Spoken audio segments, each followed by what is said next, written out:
Achoo! Moo? Boo! No, don't worry, I've not travelled through a creaky door, sneezed at all the dust before blowing a trumpet, confusing a cow and making the crowd angry. I only do that sort of thing on a Saturday. I was just playing Uproar, the very funny game of silly sounds from Macmillan. It's a super simple but incredibly fun play, suitable for anyone of any age at all, as long as you can read, match words, and most importantly, make amazing noises like surprised cat, meow, or bubbles, or twit twoo. Can you guess what that was? Yeah, that's right, a sad owl. Twit twoo. Oh wait, that wasn't me that time. I am a sad owl. Oh no, why are you sad? Because I'd like to have a go at funny noises too. Oh, okay, go on then. If you go to macmillan.fun and use the code CC4K, you'll get a fancy 10% off the brilliant Uproar game. What sound effect was that? Rubbish podcast host. Oh. As the sad owl, who is rubbish at sound effects, says, head to macmillan.fun and have a look at any of their brilliant, very funny games, including the wonderful Uproar. And if you're listening to this podcast, you can use the code CC4K to get a whole 10% off. Woohoo! I'm a happy owl now. You are listening to Comedy Club for Kids presents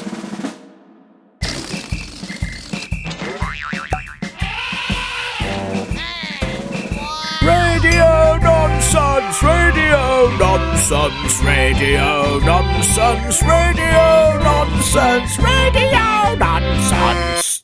Oh, hello, listeners.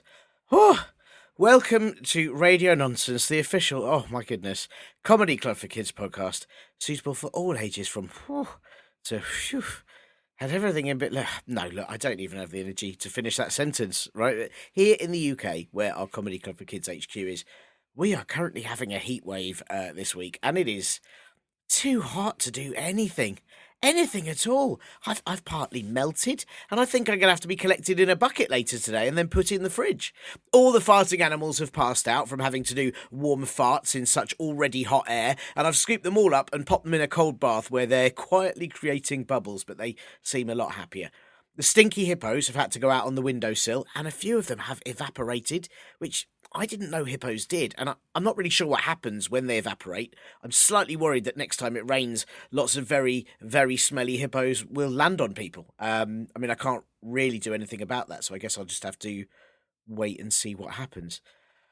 I've got no idea where Linda is. Linda, are you okay, Linda? Linda? No, nothing. I mean, maybe she's evaporated too. Or maybe she'd already evaporated, which is why I'd never seen her. I just don't know. I mean, I'm just sitting here trying to stay as cool as possible. So I've got my sunglasses on indoors. I'm saying things like, hey, and wow, which I assume cool people say. I'm wearing a leather jacket because that's cool, right? And I'll be honest, it's making me feel much worse. All of that just isn't really helping at all. Someone told me to get a fan. So I've popped Stuart here in Comedy Club for Kids HQ. Hello, I love Radio Nonsense. And I mean, he's just making it warmer by being here. Oh, no. Stuart's evaporated as well. Oh, well, that is a shame. He seemed quite nice. Maybe he'll return when it rains too. Well, I hope so. So, look, some of your emails that you've sent in have, they've melted as well. And there's a big gooey pile of correspondence in the corner that a squirrel got stuck in yesterday, but I managed to save it before it ran out of the window and then immediately went on fire. Don't worry, I put the squirrel in the bath with the farting animals and that saved it. But now it really smells. I think it had a terrible day, to be honest. I don't think it's going to come back anytime soon, but that serves it right for breaking in the first place. Luckily, the squirrel had a few emails stuck to its tail, a few melted emails, and I've managed to rescue those as well and sort of read them through all the melted bits. So firstly this week, thanks to Eggy Pumps for the lovely review, which no doubt you've had to carefully type in between doing very eggy pumps. And I hope you're okay in this hot weather, as I can't imagine how warm it must be when your bum is on fart overdrive. I am, of course, assuming you're farting. That's why you've got the name Eggy Pumps, and you're not maybe inflating eggs, which would also be... Oh, that'd be really horrible in hot weather. But thank you for your lovely review. Secondly, Luca, aged 10, sent in this brilliant gag, which I will do reading to you now. Why did the chicken start on the left? So it can end at the right. Ah, I love it. Thanks, Luca, and it gives some really unique insights into how chickens choreograph dance routines. And hopefully, now after laughing, many of the listeners can also train entire troops of chickens to perform some really spectacular moves to their favourite songs. I don't really know what music chickens like. Rihanna? Ed Sheeran? And I've got no idea. Also, a very big hello to Ava, who came to one of our live Comedy Club for Kids shows at the Underbelly Festival last week and brilliantly asked me, while I was on stage, where Linda was. It turned out she wasn't at the show, which was a shame. Or maybe she was. She was hiding. I just don't know with Linda anymore. She's very difficult. Anyway, it was excellent saying hello to you, Ava, and thank you tons for coming along. And if you want to come to any of our live shows, you can find them all at comedyclubforkids.co.uk. And I guess we can see if Linda is at any of them too, if she hasn't evaporated, which she might have done if she was there in the first place. Where is Linda? Just who is Linda? This week's episode is once again sponsored by the brilliant Macmillan, who make loads and loads of very, very fun board games, including Uproar, the game of silly sounds. And you might remember last week I said if you wanted to win a free copy of Uproar, then all you have to do is get your cow-handed scobberlutchers, I'm sorry, grown-ups, to help you email in a recording of your impression of a silly opera singer. And you can send that to podcast@comedyclubforkids.co.uk. Well, you still have time to do that. You'll have a few weeks to get those in. But this week, if you want to win, then you've got to send in your impression of, let me just check my Uproar game here, which thankfully hasn't melted yet. It looks like it's going to go though. I want you to send in an impression of wet shoes. Can you make the sound of wet shoes? Send it in and you could win a game of Uproar this week. And I'm going to do one of these every week there'll be another 8 more of these. So, you can enter them from wherever you live on planet Earth. Sadly, there are no entries from space. I'm very sorry to all the astronauts on the International Space Station. And, of course, Zog Gringlebox on Alpha Centauri. I know, Zog, I did promise we'd do a competition for you at some point, but I just don't know how we'd deliver stuff to Alpha Centauri. Anyway, of course, if you use the discount code CC4K, you can get 10% off all games at macmillan.fun too. Also, if you want to send in any jokes, recommendations for how to get back stinky hippos that have evaporated, ways to keep cool, or most importantly, important questions that need really important answers, then do get your cow-handed scobberlotchers, I'm sorry, grown-ups, to help you email us at podcast@comedyclubforkids.co.uk. And also, don't forget to check out our t-shirts and our book at comedyclubforkids.store too. Oh no, my microphone is melting now. While I try to fix this, you listen to this week's most importantest bit. What do you think of the heat wave we're having? On today's show, I am joined by none other than Sami Abu Wardeh, aka Sammy, Master of the Timpani, Captain S to the Abs Tractorius Jelly Esquire the 15th, and as he's known in Haitian Creole, Le Même qui Sevi Ak Plimso Lavanyan Solder. But of course, all of our listeners will know you for that time you stopped a pirate attack just by pretending not to be in at the time and asking them to come back later, for being the inventor of the untoasted cheese sandwich maker, and most famously for your globally recognised catchphrase, "Shut up and ants." Sammy, it's lovely to have you on the show. How are you? I'm good. I'm very glad you mentioned all of my accolades.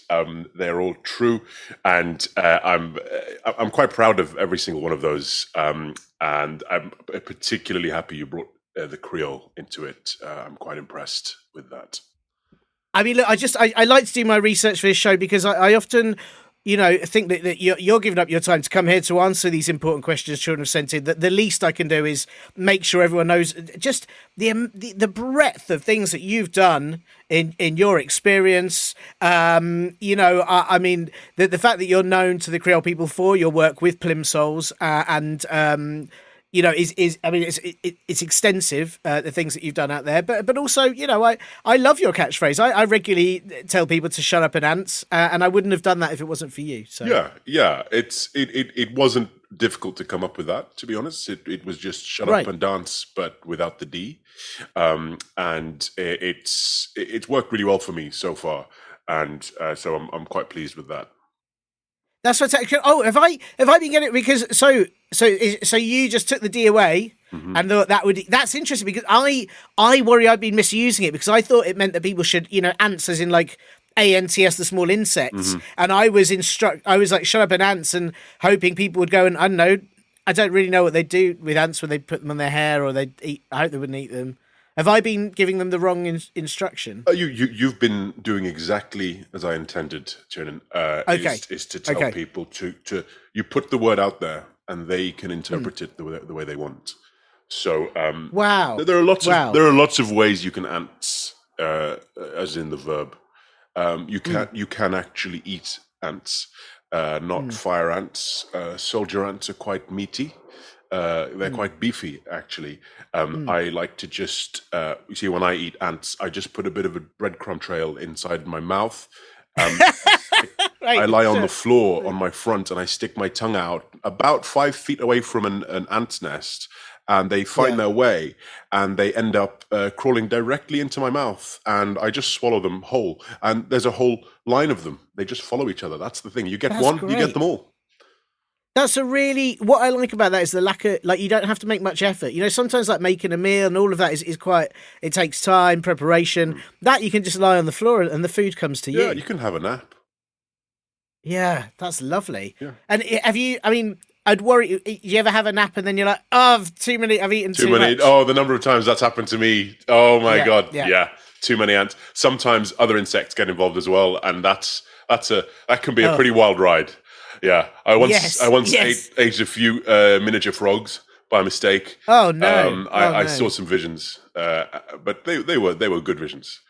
That's good. Yeah, good. Yeah, I'm pleased there was a happy ending because I should, I'm a vegetarian. Well, I sort of like to put it. I don't eat things with faces, but obviously there's exceptions. There's always smiley potato shapes. I do eat those. I really like those. Do ants have faces, Tiernan?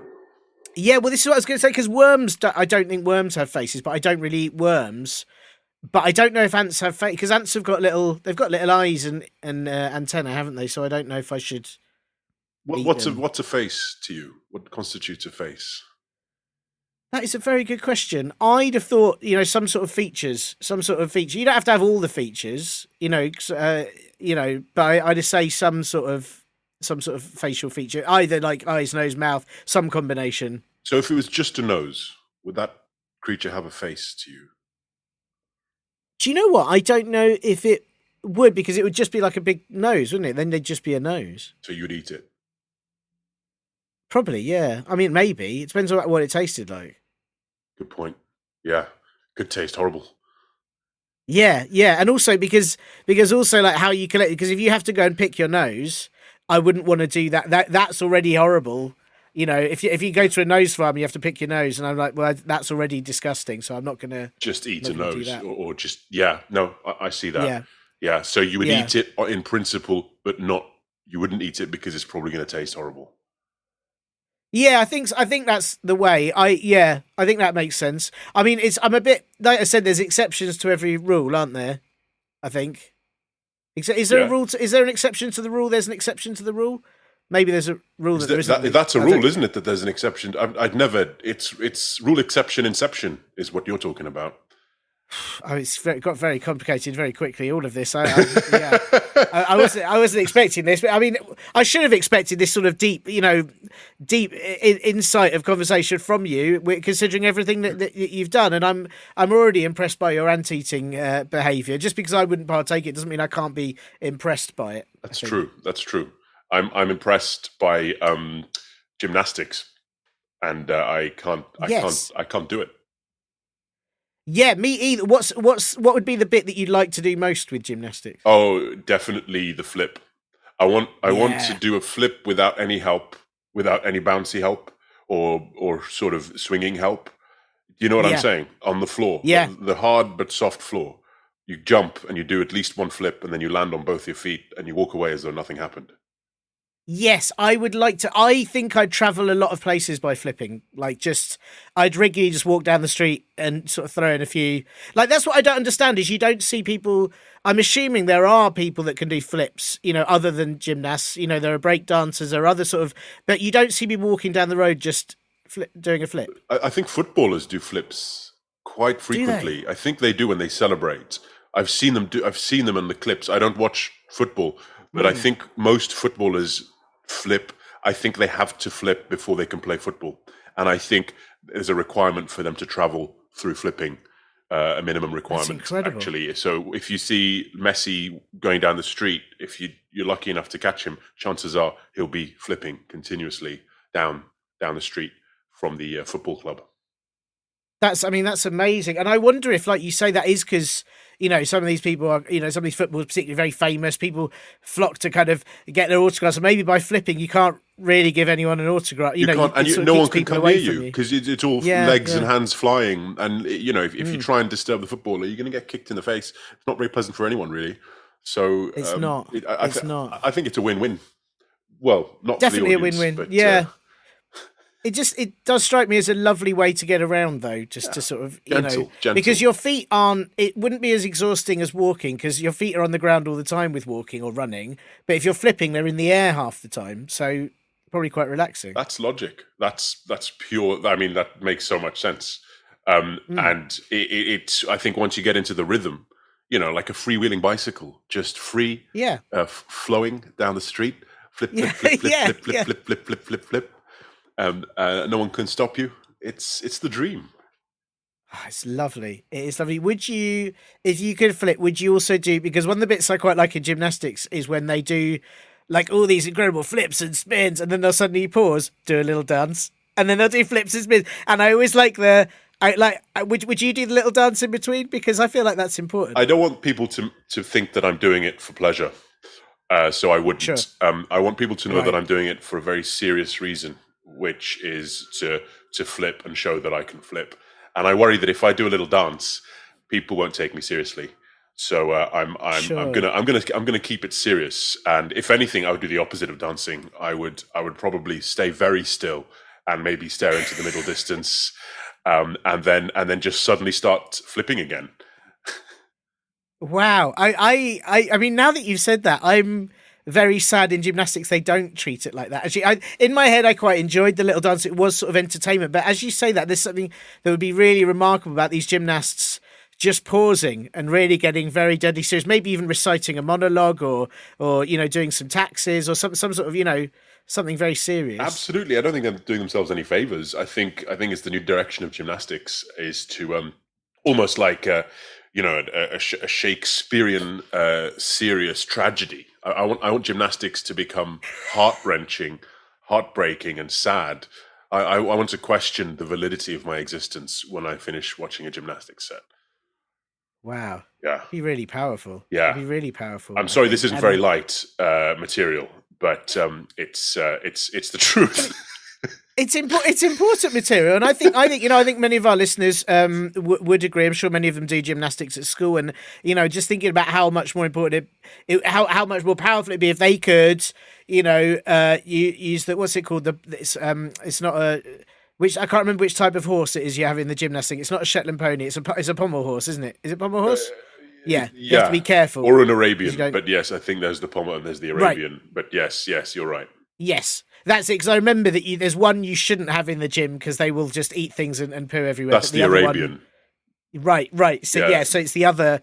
Got to have the pommel. But imagine if they had to do that at school gymnastics, but to like very serious, famous speeches rather than. That's what I think would be great. Or the news, they could do it to the news. If you had a gymnastics set and you had to do a speech halfway through to get the audience's attention and hearts, or which speech would you give? That's actually quite that's a very difficult question, isn't it? Because I'd like to go for something powerful with something impactful. I think I'd say it very seriously. I'd speak out the words to the Muppets Rainbow Connection song, but I just say them. So it was I wouldn't sing them like Kermit does, but I just say them. Okay, to bring the gravity into it. I like that. Yeah, serious. Yeah. Very what about you? I think I would just go for a classic, probably Julius Caesar's speech to his people and soldiers. It's something like Romans, countrymen, something like that. I would deliver the whole thing in Latin, and I would get trained up to pronounce the Latin correctly. It's not really about people understanding what I'm saying; it's understanding the spirit behind it. Oh, I like that. I like that. That's very fair. Yeah, and I think yours. That's the speech. I think I remember. He says, "Friends, Romans, countrymen." Then he says, "Lend me your ears," because he obviously doesn't have his own ears, and he needs to borrow some. And Yeah, that's quite serious. famously, Julius Caesar did not have a single ear between him. Yeah. Which is, but then, how did he keep that? Because he had those leaves on his head, the laurel wreath, and He he was didn't. famous for And if he leaves. didn't have an ear between him, how did he? Right. How did that not fall off his head? He just it started out as a pile of leaves on his head. You see, that was Right. how see, Romans didn't used to wear leaves. He just had a pile of leaves on his head, a mixture of fresh and stale. And then sort of he became emperor, and they kind of had to say, look, you look like a mess, Caesar. Could you at least make it look a bit nice? And so I think they turned it into gold, into a little crown. And they had to size it appropriately so it wouldn't slip straight down his head because of the lack of Roman ears. Yeah. That's. I mean, it's hard, isn't it? I mean, those times were difficult as it is, but without the ability to keep leaves on your head, it would have been much harder. I think ultimately, a little known fact is that's why Julius Caesar was assassinated. It wasn't because he failed to keep the Senate happy or to keep the soldiers in pay or anything like that. It was because he didn't have ears. And fundamentally, ancient Rome was not a forgiving place. Wow, that's very sad, and that's very, that's unfairly discriminatory to people without ears, and we're talking about ants. Ants don't have ears. That's They Romans don't. would have hated ants. They would have hated. They would have eaten them. Oh, really cruel people, the Romans. I think it's been said before. I don't think I'm the first to say it, but it's really highlighted in everything you're giving us today that they were pretty mean. The Romans, they really were. I think so. As part of my my studies, I'm actually going to be releasing a 4-volume history analysis on the meanness of the ancient Romans and the ancient Roman Empire, and how mean. And I'm not talking big scale mean. I'm not talking they went to war with half of Europe and then. No, I'm talking the small stuff. I'm talking teasing. Sort of minor bullying, which on a history level is minor, but when you're there at the time, it's anything but minor. I mean, you're a Roman peasant in Rome. You don't grow enough wheat. Your neighbor starts teasing you and calling you Jimmy No Wheat. Next thing you know, how does that scale up? Well, we saw how it scaled vicious. up. Yeah, failure of the Roman Empire. That is vicious. Yeah, that's horrible because I'm sure now I might have this wrong, but wasn't there a whole instant between Nero and one of his advisors where Nero laughed at one of his advisors because his toga was tucked into his pants? Yep. And you got your toga in your pants, and it got very bad. Yeah. And that's actually the result of that was what we now know as Cafe Nero. Right, of course. It was opened to spite the other guy, to say, you know what, I'm going to open a cafe under the name Nero. You'll see how much coffee I'll sell. Then whose pants are tucked into whose toga. Wow. That's amazing. History's amazing, isn't it? I just history find that incredible. Yeah, just the way it affects our lives now, even though it happened ages ago. And history did happen ages ago. And we forget that even if it did happen ages ago, that we have things like Cafe Nero and the laurel, the leafy laurel that's from Caesar, wanting leaves on his head. Yeah, which people still wear all the time. That I see people out and about. They're not flipping, but they are wearing laurels, and that's the impact history has, isn't it? Yeah. Yeah. Wow. Well, Sami, I mean, already I feel, I love that, I asked you on the show already. I feel like you've answered so many things that I didn't even know we were going to ask of you, which is incredible. That's what I'm here for. Yes, well, exactly. And I'm so grateful that you had the time in between your very busy life, all the things you do, especially lying on the floor and eating ants. And I've got to ask you, before I ask you the important question I've got for you today, I've got to ask you some admin questions. I'm afraid this is podcast admin. And the first bit is that this is an audio podcast. And as I say to my listeners every week that, you know, most people listen to this, I think, with their ears, unless they sort of don't have ears, in which case I'm sorry about what the Romans said about you. Anyway, but they might listen to it with their knees, their bums. We don't discriminate. However they want to listen to this, that's fine. But because it is audio, I just wondered if you had a favourite noise that you could perhaps share with us. A favourite noise, of course, yes. I think it would be something like, or maybe something like the extended version, which is Wow. Oh my goodness. I wasn't expecting the extended version. That's a whole different intro. That's a whole different a whole different piece. Yeah, it's I spent quite a few years working on that noise. So I appreciate the compliments.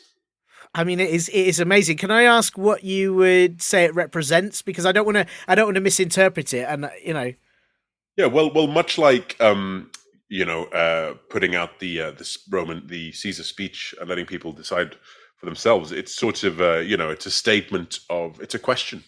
You know, it's a question. Right. Do you understand the question? You know.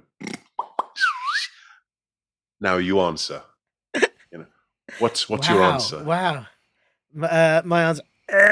Yeah, I think that's my answer. Valid. Is that everybody is that has valid? their individual answer, and I get that. And then my answer would be, yeah. Oh wow. Wow, my goodness! I mean, you're really making me rethink things today. It's fascinating. That's interesting. It's the up downiness of the noise that really makes the question. You have to kind of step back, take a breath. How am I going to come back to this? And it's pretty incredible. Yeah. Thanks. And did you start? Did the extended bit? Did that come after? Did you come up with the initial bit first? Or did you and you have to work on the extended bit, or did it all kind of come as one, but you realize some people can't quite take that beginning bit and they just need the sort of radio edit, as it were? So it came all together, but most people find the extended version quite overwhelming, and so I rarely bring that out. And you might want to put a warning at the top of this podcast that there are some very emotional. There's an emotional noise, an emotional noise question, really. That comes in, so that people are prepared mentally. Yeah, that's a really good. Yeah, that's a good call. Actually, it is something. Yeah, that probably need to warn. I can imagine some people just hear that and they just fall apart. They probably sort of wet themselves. And I've seen real disasters, Tiernan. It's been I've got to be very careful when I ask the question. I call it asking the question. And how much of the question do I ask? Because if you're not careful with that kind of power, you can cause some big problems in the world. Yeah, but you know, this is what you have to do with science, with powerful science. That's what it can. You know, that's why you have to. What's it called? The CERN thing with the quantum. They invited me round. Did they? Right. Yeah, because of the sound. Right. Yeah. Did you have to do it in the exactly that? What happened? Right. They discovered 5 new particles. That's amazing. Yeah. That's amazing. And any of them exciting ones? No, unfortunately not. No, right. They were quite boring. There was one they named the Moron, unfortunately. Oh, no. And I think the others were named Pencil, Foot, and Up. Sorry. It's great. I haven't finished. Oh, sure. I'm so sorry. It's okay. Oh, it's quite emotional for me. I sound like I'm laughing. Of course, Tears. Of course it is. Yeah. The other one was an up car. Oh wow! Yeah. I can see why you didn't get through that. It's a tricky. Oh, it's a tricky thing to explain. Yeah. Wow, but look, you still discovered that. You helped them discover that, and that's the power of noise. That's the power of noise science and asking the question. Yeah. Wow. Well, thank you for sharing that with us. I think that's going to blow listeners' minds, if not their ears. But then at least if there is a blown off, they're not in Roman times. So I think there's a plus to it. They're in good company. Plus to it. Exactly. Yeah, so very good. Them and Ants and Caesar. So thank you. And the other bit that I have to ask you is that this podcast is suitable for people of all ages that you can possibly imagine. Can you imagine an age, Sami? 4. Yeah, yeah, suitable for 4-year-olds. Totally suitable for you. It's any age you can imagine, apart from 100. Long, complicated story, but 101 onwards, fine. Up to 100, but basically any age you imagine, it's fine for. And because of that, I just have to double check that throughout this podcast, we're going to be family friendly, and I want to check if there's any rude words that you won't be saying during the show. Yes, there is a rude word I won't be saying. Right. Do you want me to say it? I mean, yeah. If you could let us know what it is, so you won't say, so we know So I that don't. you won't be saying. I'll say it, so I won't say it. I understand. Yes, please. Yeah. Yeah. It's Mhm. it's spaghetti. Oh, ugh. Wow. Yeah. Okay. Maybe I Sorry. shouldn't have asked you to. Yeah. Yeah. No. But no, I'm pleased you aren't going to say that on the show. I wouldn't say spaghetti on this show. No, I know you wouldn't. You're a man of good morals. Well, that's it. That's Yeah. it. How do you? I tell you where it's confusing. I'm not sure. I think it depends on where the listeners are listening to this, on whether or not it's okay to say Peschetti. Mm-hmm. I don't know if it's okay to say Peschetti. Absolutely as in not, the because mispronunciation. no, it's not okay, because you're making me think of the word spaghetti, and that's just as bad.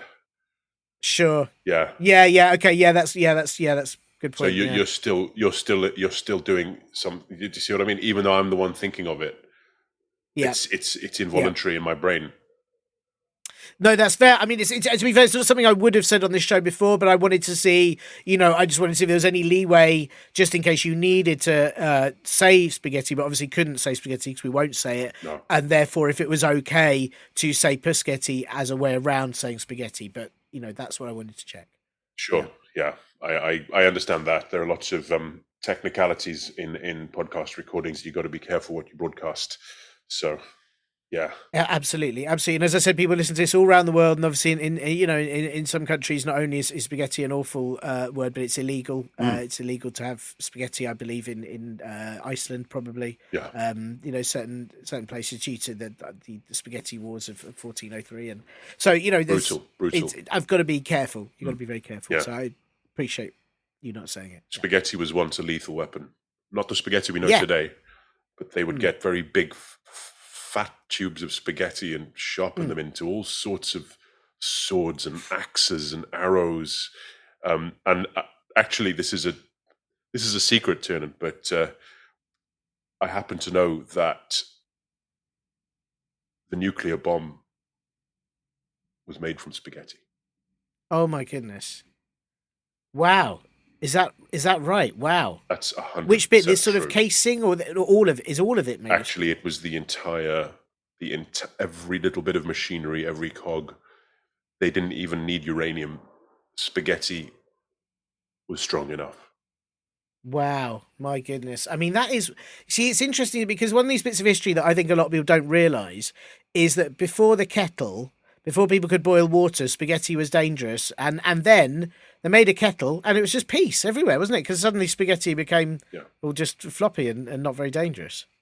Yeah, so, it's people think that kettles, because, I'd like a cup of tea. And actually, no, it's a big peacetime device. Yeah. Calms the people and melts the pasta. That's what they say. Yeah. Powerful, really powerful. Maybe that's what you should be saying after your back flips and your front flips. It's not a bad idea. Yeah. Well, at least you won't be saying spaghetti. Thank you for not saying it on I the will show. not be I won't saying say it on the show spaghetti. either.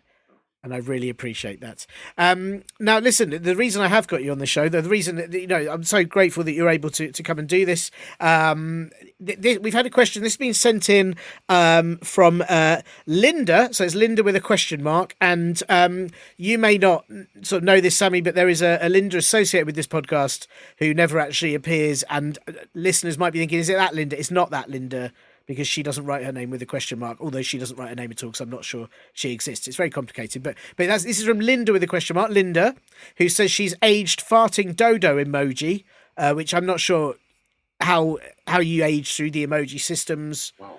But I'm guessing that's probably like human 8, maybe. I'm thinking. I'm on board with that. Yeah.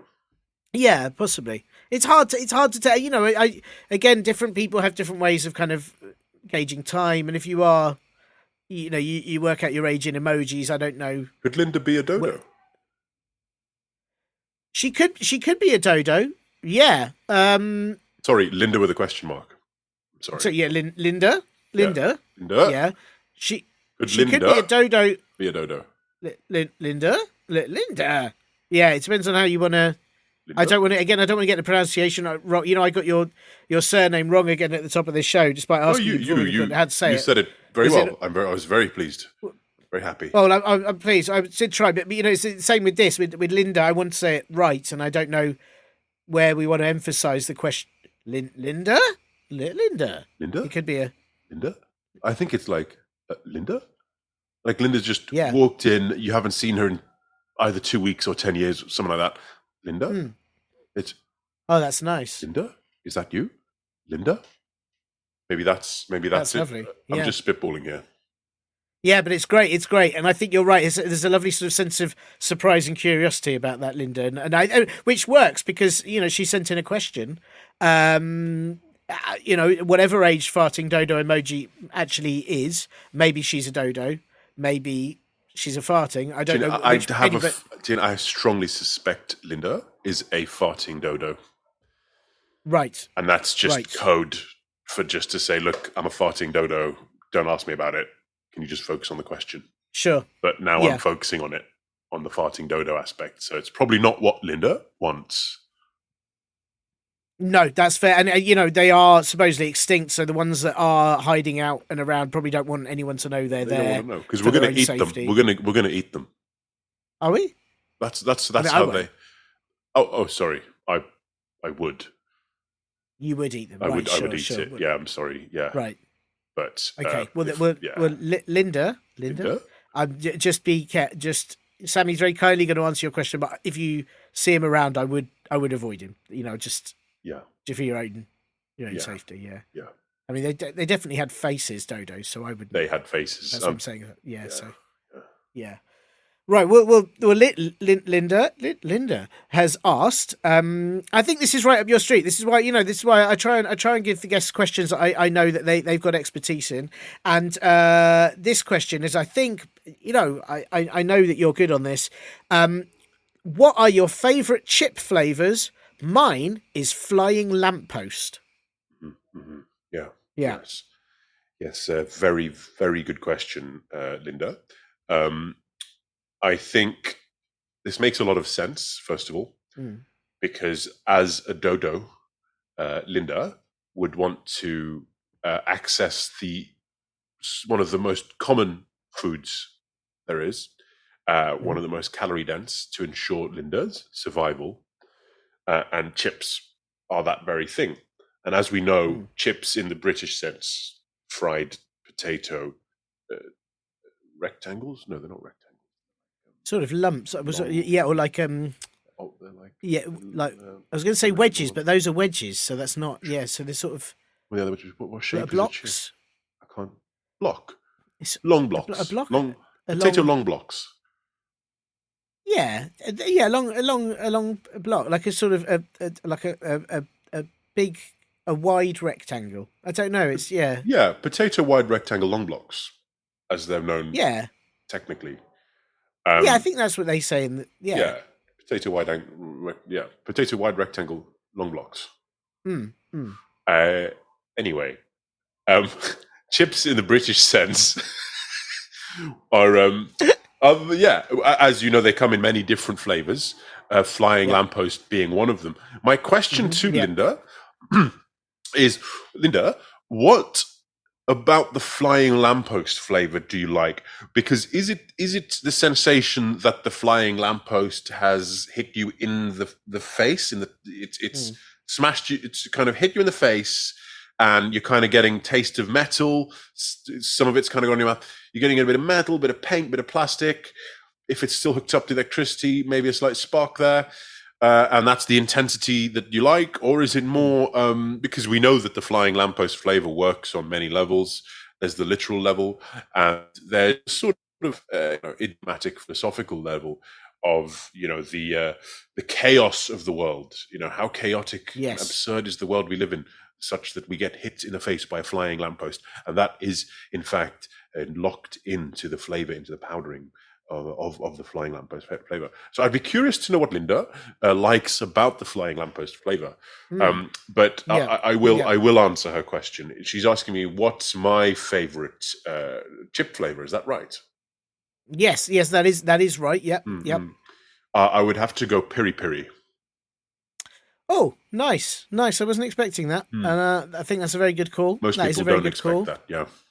No, they don't at all, and I think that's a nice because flying lamppost is popular, and I'm aware that you didn't point out that there are certain brands. We're not sponsored by them, so I'm not going to sort of give them any credit. There is one brand in particular whose flying lamppost flavour. They've opted for just a kind of serene lamppost flying through the sky, lighting the streets as it goes, which it's nice. For me, it's not a strong enough flavour. I don't really enjoy that one. But I don't know if that's the one that Linda is going for.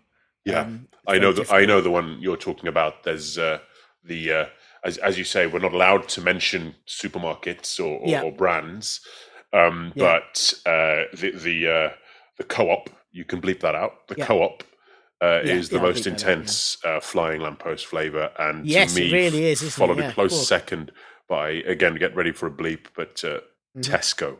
I'm going to say it again. Yeah. Tesco is the second most intense in the industry.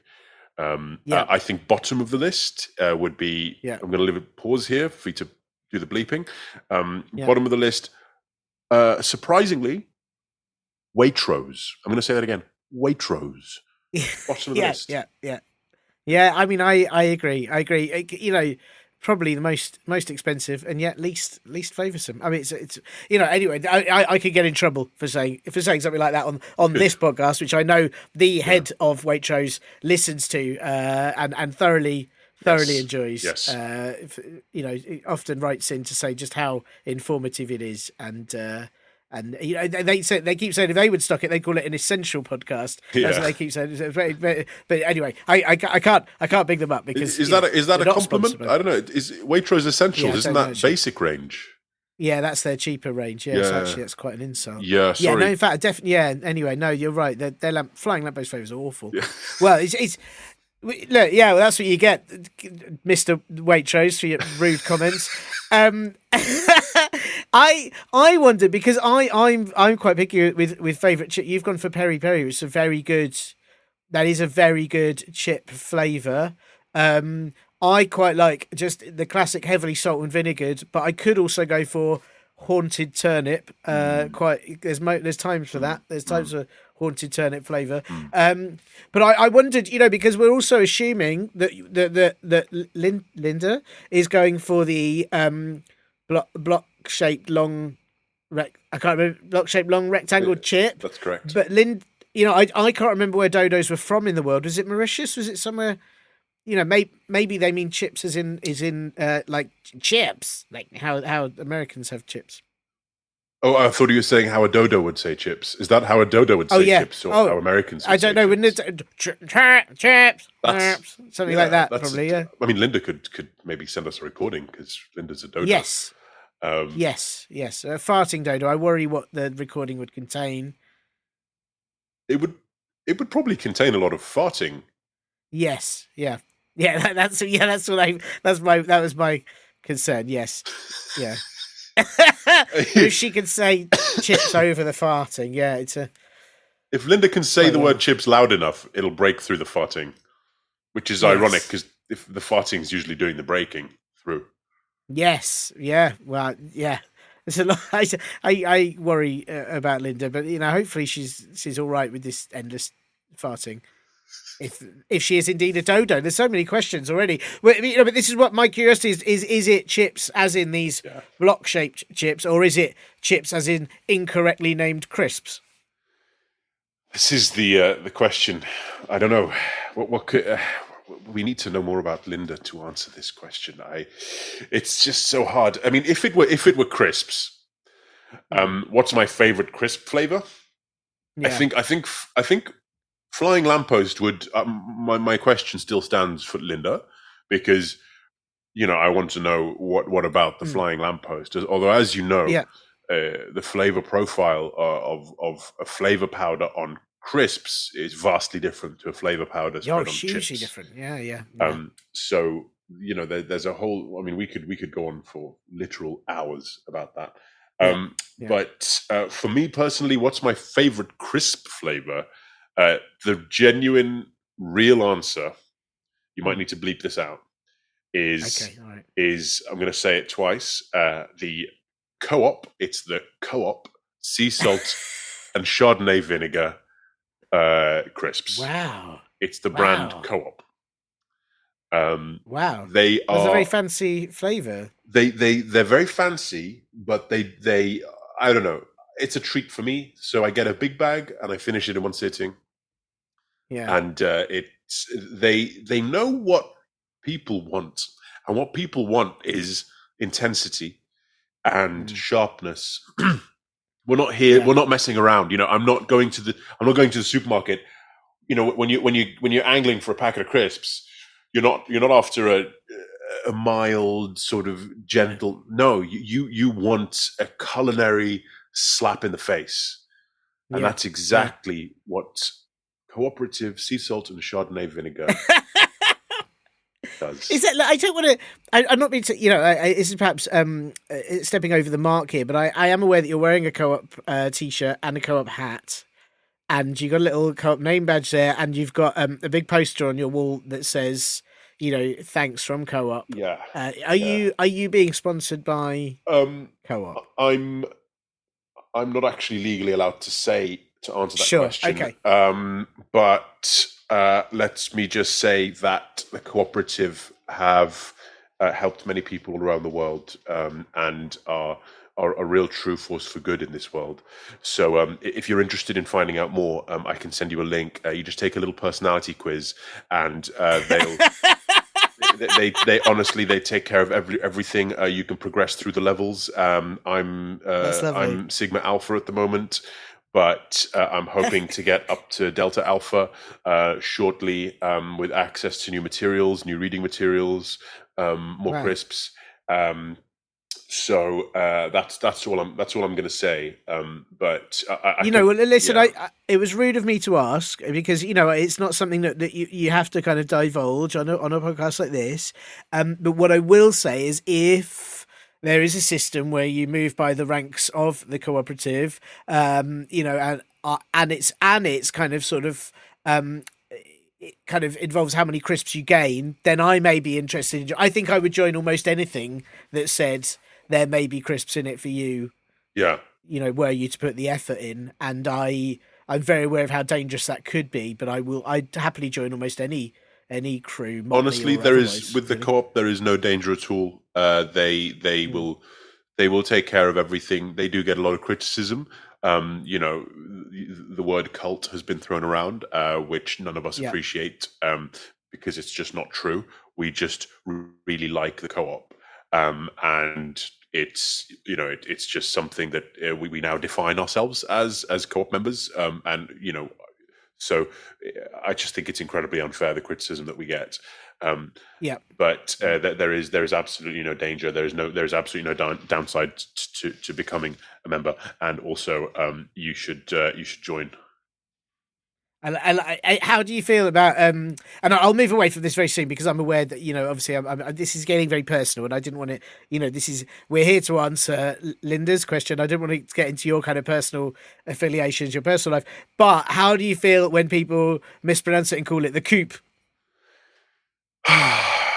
Yes, I knew it would come to this. To be honest, we put on a brave face, and we like we like to show the world that we're laughing about it, but it cuts deep. It's quite hurtful. So if you do feel like calling it the coop, please think twice. Yeah, that's fair. And it's there is a hyphen in there. And it's like if we just pronounce Linda's name Linda's name is Linda with no question mark. It's quite offensive, isn't it? Yeah. Yeah. Yeah. Well, I mean, wow. But I'm impressed by your crisp flavour as well, because I think there's something about very sharp vinegar flavours especially if the crisps are sharp as well. And then if they cut you in the mouth and then you get the vinegar in it and it's like, wow, this is already this is too much. And that's. So when you reach Sigma Alpha level, you get access to sea salt and Chardonnay vinegar crisps with little sharp objects in them, so that they actually they do little cuts in your mouth while you chew them, and it makes the flavour even more intense. Oh my goodness. Yeah. That sounds incredibly dangerous, but I guess you're trained for that sort of thing. Well, actually, they gave me no training whatsoever, and I've hurt myself quite badly in the past. But you just got to go headlong into it. Wow. Well done. I'm very impressed. I'm very impressed. I don't think I'd manage it. I like those. This is hard, isn't it? I like a lot of crisps. I'm a big fan of tomato ketchup flavour, which also tastes almost exactly like prawn cocktail flavour and paprika flavour, but ever so slightly not. And I like that. Noticed that. I'd never noticed that. That's very interesting. Yeah. They're basically the same, but I like that it says tomato ketchup, and I'm a big fan of that. But also, right, and I'm going to be controversial here. I like just ready salted crisps, right? And some people go, that's really boring, but I like that they're ready salted. They're not sort of steady salted. They're not go salted. They're ready. They're that, they're that getting ready salted. I just like something about the preparedness of them. So someone's they've gone, we're not going to just sell you fried potato slices. We're going to prepare them in some way, but not over-prepare them. Yeah, I like that. Yeah, quite rough and, what's the word? Bucolic, like a farmer. You like a farmer. Oh, I see. Like, I am very... the only way I'm like a farmer is I'm sort of I've got a farmer's tan at the moment, which means that I've got suntan on my arms and my head and neck and nowhere else, and that's known as a farmer's tan. I don't really know why. I guess because they wear vests. I don't really know why, but that's how I'm like a farmer. I think it's because they only put sun cream on in the shape of a t-shirt when they go outside. Yes, topless. that'll be it. That's it. Yeah. Yes. They're topless, but they put the sun cream on in the shape of a t-shirt.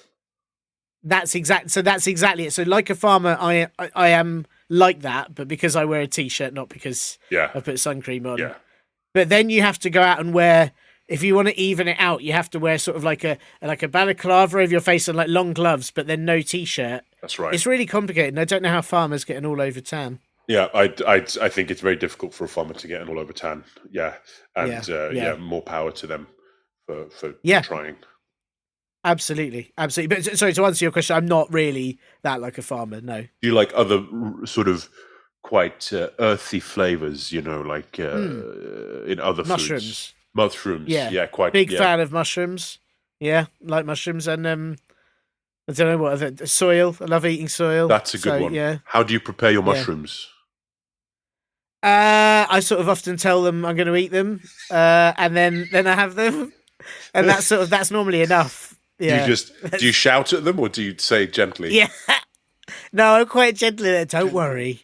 I'm going to eat your face now. Or your non-face. You don't have a face. I do have to. Do you put on a voice, or is it just your own voice? No, just my own. Maybe I should have a mushroom whispering voice. I don't know what that would be. I'm going to eat you now. That's scary. Surely you want... Yeah, it's scary, yeah. And ready, mushrooms. Deep breath in. Dear mushrooms, I will now eat you.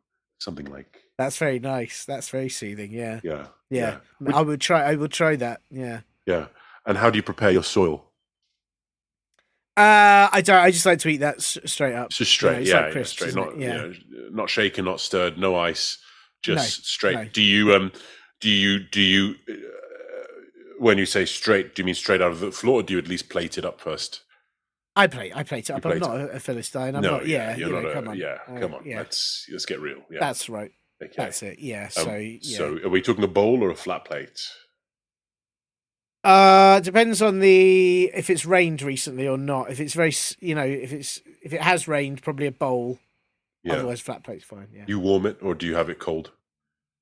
Again, it depends on it's a bit like tomatoes, isn't it? Sometimes warm tomatoes. Sometimes like sort of you want a tomato soup that's hot, but sometimes you want a gazpacho and it's cold. And it's same with soil. I think it's depends on the time of year. Sometimes in the winter, lovely warm bowl of soil is That sounds very lovely. grounding. That sounds really yeah, lovely. Yeah. So I presume you can tell the difference between, for example, soil and mud Yeah. on a blind Oh, taste test. Yeah, Yeah, and of you, I course, mean, of it goes course. without saying you prefer soil. Well, of course. Yeah, Yeah. Of yeah. course. And can you tell how, because there's different qualities of soil depending on where Mm. you go. Some soil is quite fertile, some soil is not so fertile. Do you have a preference? Is the more sort of fertile soil preferred, or do you prefer less fertile, more sort of chemicals? That's a good question. I Do you know what? I think there's a lot of anger about chemicals in the soil, but I really like the kind of zingy taste Yeah, that it creates. So yeah. it's a bit like, as we say, crisp flavors. It's crisps without any chemicals are just potato lumps, aren't they? But with you add the chemicals, it's suddenly it's flying lampposts. Right. And I feel the same with. Yeah. It's interesting, isn't it? It's just interesting. All find different flavors that we like and what gets us going. And you like your sea salt and Chardonnay vinegar. I'm big fan of soil. And It's whispered each to their mushrooms. own. And whispered mushrooms. It's all. And Linda there with her flying lamppost. It's very. And I should, and one thing that I also realised I haven't checked. I don't want to quickly discriminate, and we could be, there's probably less to talk about with this, but just in case Linda meant wood chip, or in fact any sort of like chip off, like sculptural, there's a lot of other types of chip, plasterboard. Do you have any favourite flavours of those? I just in case I don't want to. Having if that's what she meant and we'd skipped over it, I'd feel awful. I once ate excuse me, I once ate a chip of marble that was taken off David and Goliath, the sculpture. Wow. In the V&A museum, and it was the single best thing I have ever tasted in my life. Wow. What can you any flavors that came out of that? What would you say? To be honest, what flavor wasn't in it? Wow. It was intense, and it was mild, and it was salty and sweet and spicy, and it tasted of everything and nothing all at the same time. You could really tell that Leonardo DiCaprio had chipped that statue with all his heart from the taste of that chip. Wow. Well, I'm quite jealous of that. I might see if I can get a ticket and have a nibble on the tour round, because that sounds just hide your mortar and pestle or whatever it is you use to take off the chip, because they weren't best pleased with me. Well, that's why they've got ropes up around it, isn't it? Yeah, that's because I wondered if that was why that's so highly sort of protected now. And yeah. Well. That's a fantastic answer and a very, very exciting one. And maybe that is what Linda was getting at, and I hope that she is now encouraged to try different bits of statues. Linda. Sorry, Linda. Oh, that's really awful of me. Actually, I'm so sorry, Linda. Yeah, that was quite bad. Wow. So I feel we've covered all the bases. I should just say, just for the sake of it, my favourite chip, as in sort of other type chip, is when from the top of a really old building. I like the memory. It tastes of lots of memories. It's quite nice. Your memories. It sounds like a taste of someone else's memory. Yeah, of like the buildings, kind of general, like you want a really tall, really old building. It's got a lovely taste of all what things used to be. It's nice, Oh, are we freezing? You cut off slightly, but you're back now. Okay. Did you say it tasted of things that used to be? Yeah, so I really like really tall bit off a really tall old building, and then it's sort of like you eat it, and it's like, oh, I taste of how this area used to be when it was miles and miles of green, So better times. Better times. Yeah, golden age flavour crisp chips. Yeah, That's great. I would eat that golden age flavour. That's good. Yeah. That's good. Tastes of memories and smog. It's lovely. It's really nice. Yeah. Wow. Well, just to be clear, if there are any younger people listening to this who don't know what you can and can't eat, I wouldn't eat soil or bits of marble. Yeah. I guess I'm just health safety conscious. Sure. Somebody's Oh my ringing- goodness. somebody's ringing That's my- that was your health and safety alarm as my- you know.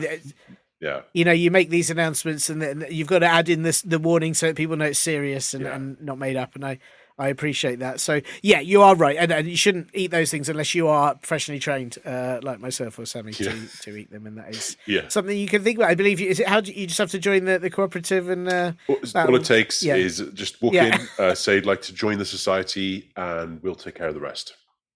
Yeah. Wow. Well, there you go. That's it's always nice to kind of encourage listeners to try new things, join new groups. It's very exciting. Well, thank you, Sammy. Thank you so much for your time. Thank you for answering that very important question. Have you got an exciting rest of the day planned? Are you eating any ants? Oh no, I've had my fill of ants this week. I think if I have any more, I'm going to burst. It's just anchovies today, actually. Right. So what am I doing? I'm going to have my anchovies. I've got an aubergine dip and some coleslaw.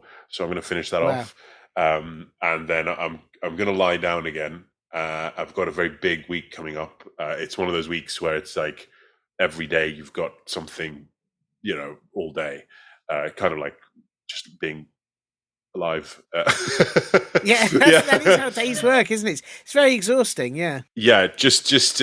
I'm trying to get all of my rest in because it's going to be about 10 days in a row, non-stop coming up. Wow. So, well, that is impressive. That's very impressive. You can do 10 days with no sleep, and that is the power of anchovies. I guess. It's the power of spaghetti. Actually, I've re-weaponized it into a substance that can keep me up.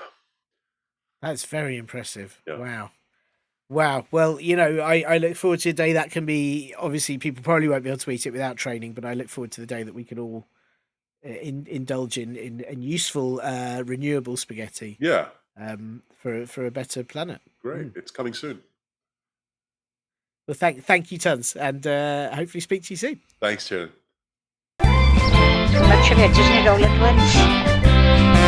Thanks heaps to Sami Abu Wardeh for answering Linda, but not that Linda.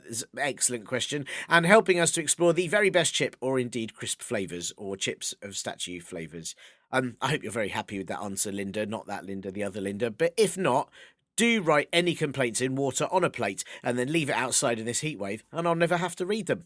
If you have a question you need answering, a joke you want to send in, or anything else really, then get your cow-handed slobberlotchers, grown-ups, to help you email us at podcast@comedyclub4kids.co.uk, and don't forget to send in your silly opera singer or wet shoes impressions in order to win a game of Uproar from macmillan.fun.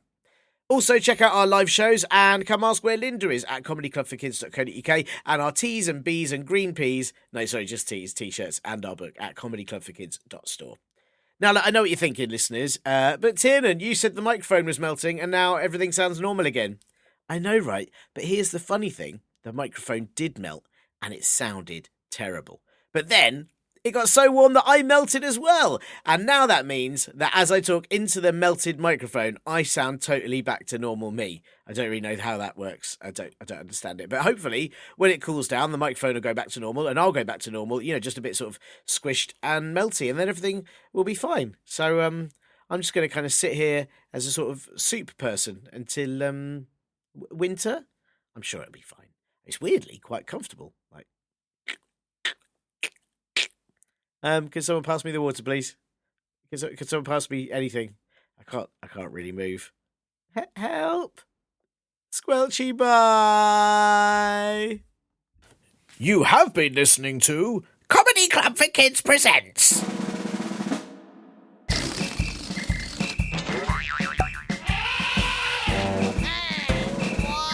Radio Nonsense, Radio Nonsense, Radio Nonsense, Radio Nonsense, Radio Nonsense. It's the end.